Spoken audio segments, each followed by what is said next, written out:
Kasi syempre December na ngayon. So how's your year so far? Our year so far.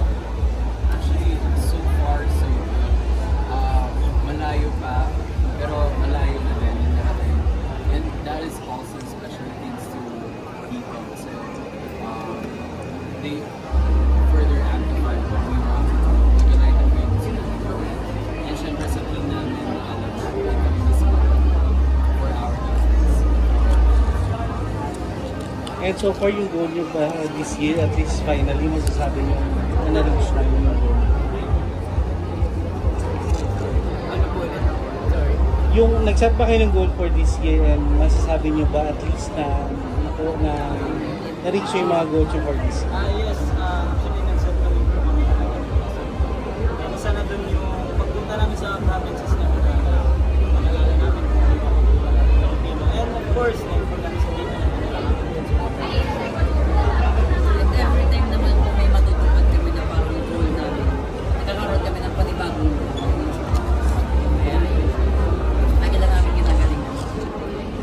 And speaking of Dito and your fans have been incredibly supportive of both your music and your partnership with Dito. So, what's your message to them as the year comes to a close? Sa mga magulang and sa mga dito fans, thank you so much palagi sa support na sa atin. Hindi namin ma-achieve namin hindi dahil sa support. You guys are very vital to us. We love you so much. Ano yun, paano naman nagbago yung, or paano na-elevate yung daily lifestyle nyo with Dito?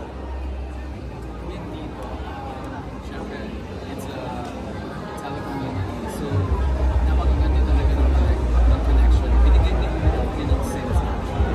And so, free wifi. and Dito, Wi-Fi. To stay connected with friends, family. Bilis. And sobrang bilis ng connection ng signal. Ang dali maka-connect din sa friends, sa family. Kung may kailangan kami sa group, kailangan namin ng research, kailangan namin kontakin ng isa't isa. Mabilis lang. Di ba may mga regional tours kayo with Dito? Kumusta yung experience? Ang saya. Sobrang sarap sa feeling kasi pupuntahan namin yung bawat sulok ng Pilipinas. Hindi pa lahat, pero ang sarap siguro kung malahat namin. And yun, syempre, super thankful kami sa Dito kasi isa rin sila sa mga naging susi dahil sobrang laki ng tulong nila na makatour kami sa iba't ibang lugar dito sa Pilipinas. Aside dyan, every time may pupunta kaming lugar, pinapatigay ko na sa amin yung yung mga delicacy naman. Tapos nagkakaroon din kami ng nation about sa lugar na pupunta. So nagtutour din kayo? Nagtutour din kayo? Yes, ma'am. Kaya ensure ko na mapalawak namin yung alam namin sa mundo. Can you talk about your new single, Hiraya? Yes, ma'am. Paano mo siya nagawa yan? Ano yung creative process ng song? Wait lang po. Check lang po namin yung list na para sure. Go!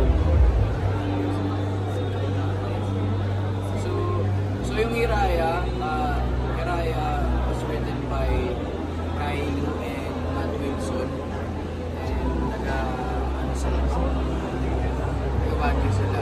And sobrang smooth lang ng process kasi pagpasa sa amin, ilang araw lang meron